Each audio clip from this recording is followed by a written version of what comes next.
Hello friends. तो आज हम डिस्कस करने जा रहे हैं एक बहुत ही बेहतरीन play by Christopher Marlowe that is doctor Faustus. इसकी प्राइमरी सोर्स की मैं बात करूं तो इसका प्राइमरी सोर्स है Historia von D John Fausten. ये एक चैप बुक है जो पब्लिश हुई थी जर्मनी में 1587 में। इस प्ले को लिखा गया था 1588 और 1592 के बीच में, और इसकी परफॉर्मेंस देखने को मिलती है 1594 से 1597 में। मैं इसके पब्लिकेशन की बात करूं तो ये 1604 में पोस्ट ह्यूमसली पब्लिश हुआ था।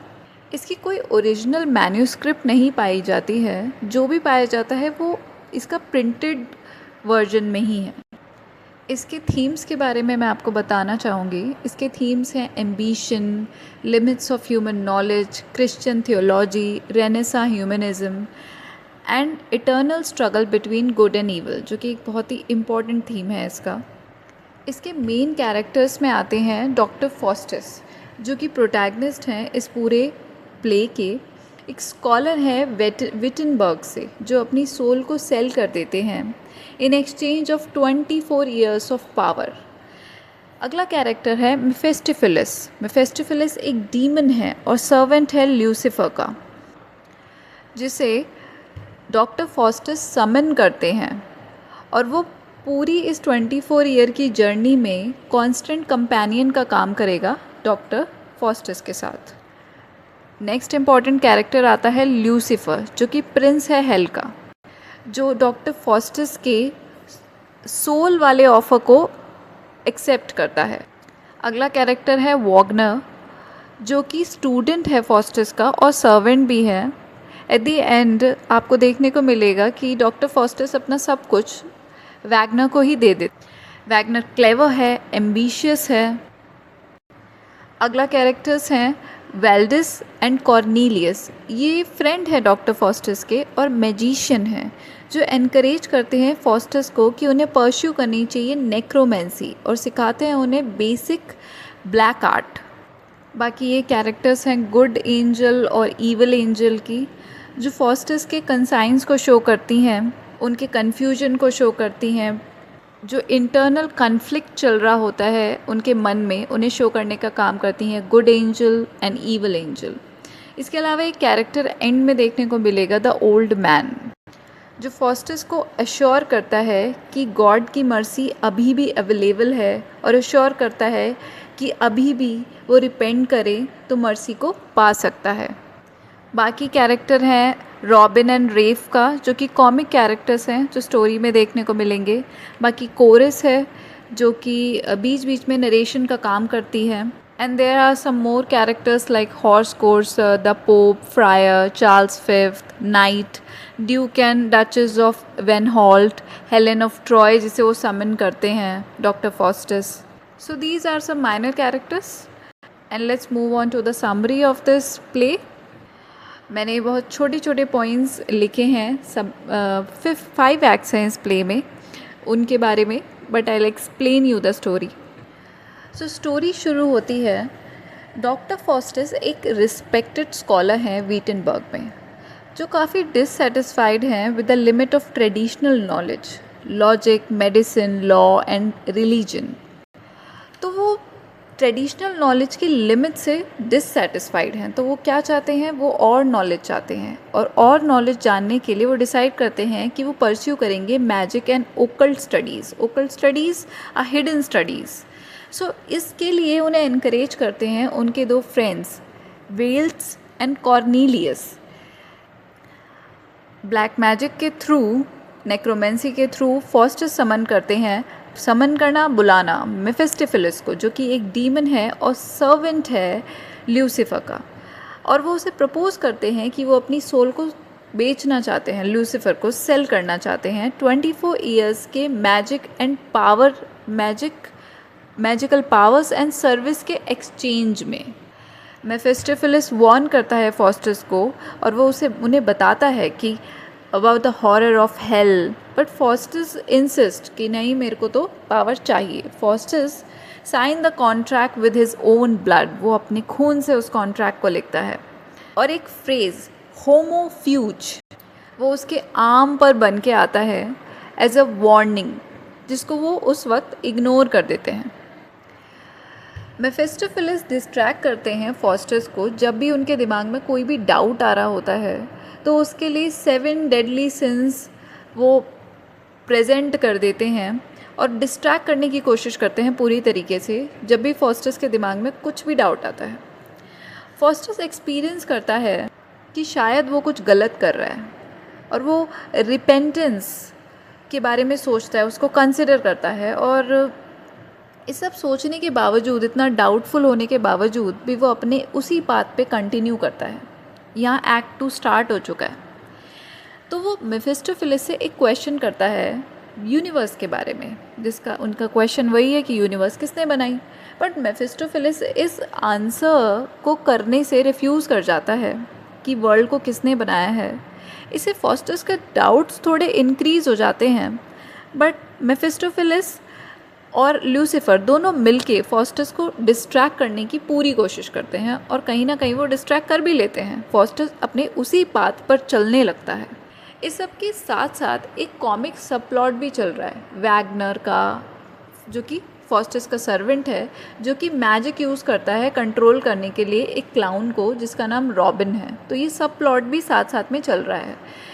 यू शुड रिमेंबर कि एक सब प्लॉट भी है, एक कॉमिक सब प्लॉट भी है इस स्टोरी के अंदर। इसके बाद एक्ट 3 स्टार्ट होता है, जिसमें प्रैंक्स होते हैं।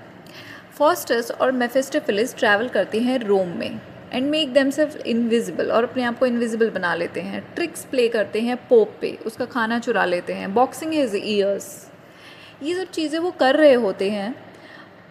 इस सब से फॉस्टर्स को फेम मिलना स्टार्ट हो जाता है, उसका फेम स्प्रेड होने लगता है और उसे बुलाया जाता है to the court of emperor Charles fifth.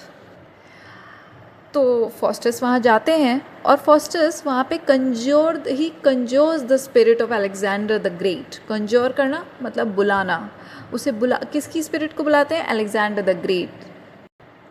अब ये सब देख के उस कोर्ट में एक नाइट थोड़ा स्केप्टिकल बिहेव करता है, वो थोड़ा कंफ्यूज है, या ये कह लो शक करता है वो।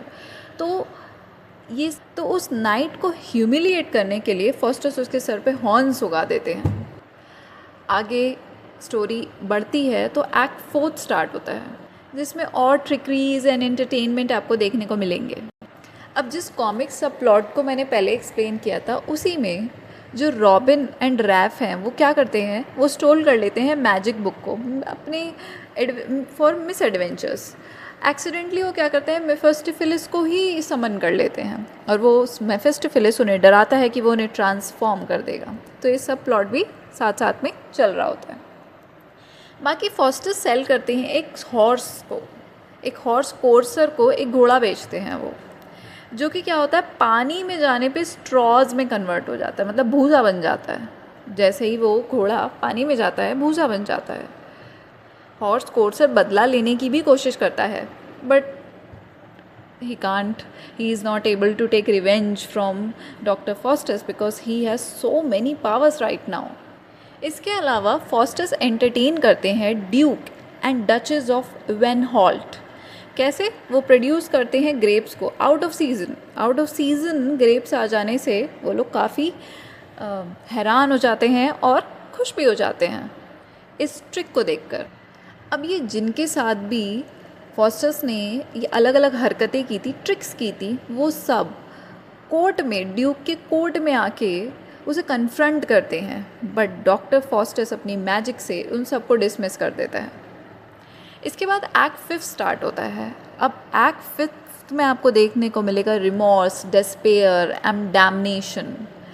अब दुख की बारी आती है। तो फिर 24 इयर्स फॉस्टर का पैक नियरली ओवर होने वाला होता है, तो वो काफ़ी एंग्शियस हो जाता है, रिमॉर्सफुल दुखी होने लगता है। वो अपने सब कुछ वैगनर को दे देता है। इसके बाद फॉस्टर्स कंज्योर करता है हेलेन ऑफ ट्रॉय। कंज्योर करना, बुलाता है वो किसे? हेलेन ऑफ ट्रॉय को, at the request of scholars के कहने पे वो उसे बुलाता है और काफ़ी उसकी ब्यूटी में अपना कंफर्ट ढूंढने की कोशिश करता है। उसी वक्त उस ओल्ड मैन का आना होता है। वो अर्ज करता है, रिक्वेस्ट करता है फॉस्टस से कि वो अभी भी रिपेंट कर सकता है, पर फॉस्टस रिफ्यूज़ कर देता है। At the end Faustus confess करता है, अपने पैक्ट के बारे में बताता है स्कॉलर्स को, पर वो सिर्फ उसकी सोल के लिए प्रे ही कर पाते हैं, क्योंकि टाइम तो अब जा चुका होता है। फाइनल नाइट फॉस्टस मर्सी के लिए बेग करता है, बट जैसे ही क्लॉक स्ट्राइक करती है मिडनाइट को, डेविल्स अपीयर और drag him to the hell, और वो उसे वापस और उसकी सही जगह, अब उसकी सही जगह हेल है, उसे हेल ले जाते हैं।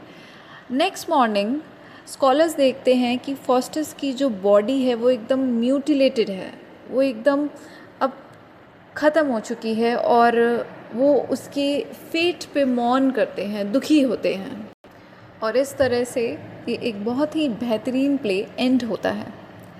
इसके अलावा आप कुछ चीज़ें इस प्ले से याद रख सकते हैं कि एक तो इसमें ट्रैजिक फ्लॉ है, अनचेक्ड एम्बिशन की बात हुई है, होमोफ्यूज जो उसके आर्म पे एज अ वार्निंग लिखा हुआ आता है जब वो कॉन्ट्रैक्ट साइन करता है, जिसका मतलब है ओ मैन फ्लाई। 24 ईयर्स का पैक्ट है लूसीफर के साथ। 7 डेडली सिंस इसमें सिम्बलाइज करे गए हैं, जो कि डिस्ट्रैक्शन के लिए यूज़ किए जाते हैं। बाकी कॉमिक सब प्लॉट की बात करूँ तो इसमें वैगनर, रॉबिन एंड रेफ दिखेंगे आपको। बाकी आप इसमें एटर्नल डैमनेशन की बात हुई है। So thank you, this is it from my side in today's summary.